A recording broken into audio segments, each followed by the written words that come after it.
Nanonood ako ng balita sa Pinas, no, yung about sa online gambling na pagbaban. Dapat lang 'yan.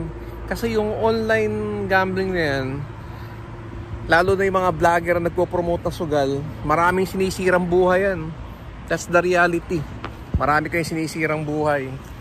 Kasi imagine meron kang 1,000,000 na followers tapos nagpo-promote ka ng sugal sa vlog mo. Hindi ba nakakabwisit minsan, no? Nanonood ka ng video na supposed to be content yung pinapakita.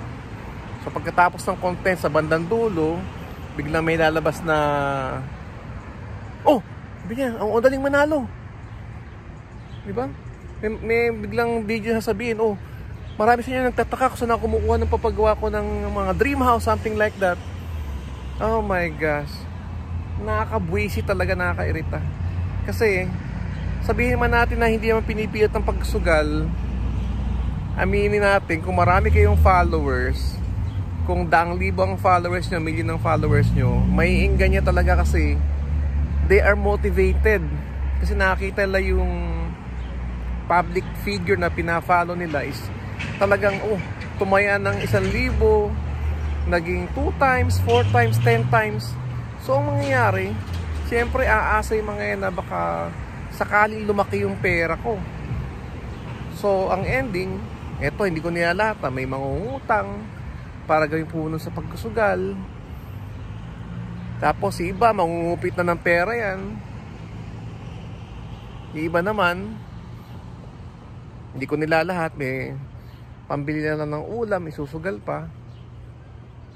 Sa halip na ipang pantustos sa pag-aaral ng anak, isusugal pa. Ang masakit pa rito, minsan yung mga estudyante talagang nalululong din sa bisyo ng sugal. Hindi niya ba napapansin, minsan maraming nagnanakaw kasi gusto nila pa sugal. Totoo yan. Kaya dapat talaga ipagbawal yan. Kaya saludo ako sa mga vloggers na kahit alokin ng 100,000, kahit alokin ng milyon,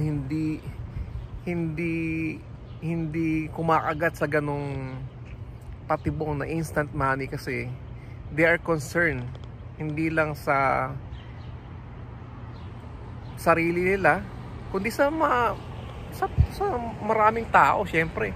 Kasi pag tinanggap mo yung promotion na yon, meron kang instant 500,000 o makakapagpagawa ka ng bahay, makakabili ka ng sasakyan, pero ang kapalit nun, marami kang buhay na sisirain. Diba?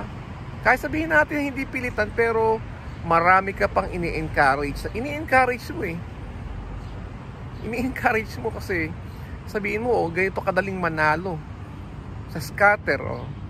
So ang mangyayari, talagang sa halip na ipambili ng pagkain, ilalaan sa sugal. Kung subukan mo tumaya sa sugal, sobrang hirap manalo. Pero sa video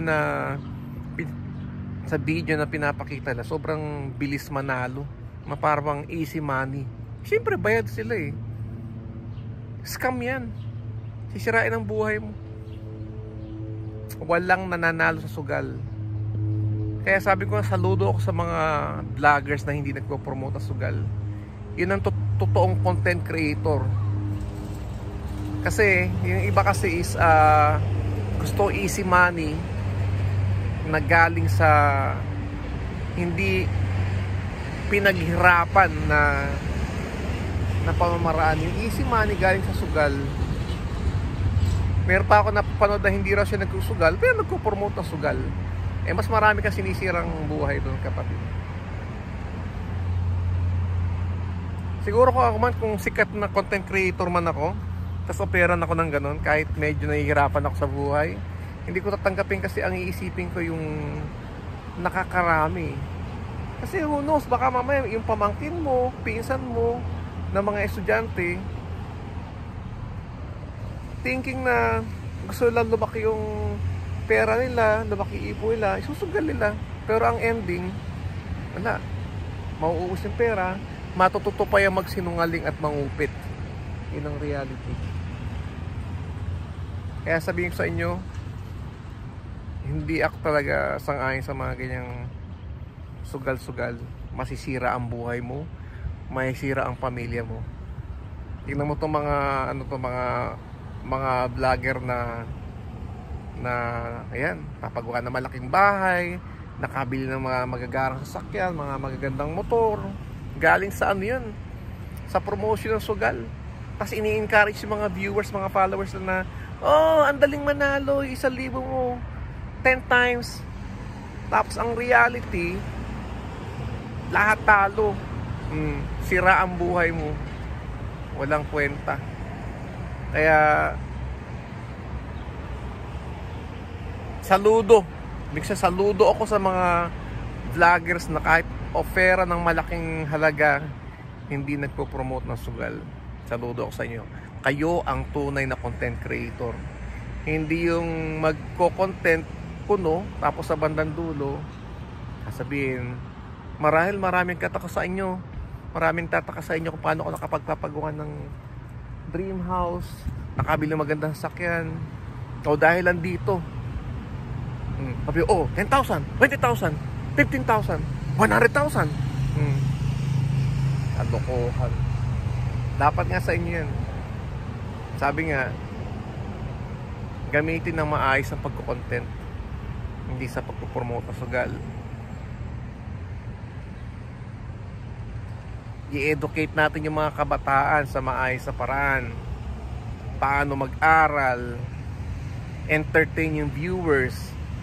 Hindi yung mga gagawa ka ng content para hikayati yung magsugal yung mga viewers mo. Malaking kalokohan. Masisira ang buhay mo. Kaya saludo sa pinalabas sa Pilipinas na ganong rule na ibawal na yung pagpupromote ng sugal na yan online. Dapat lang yan.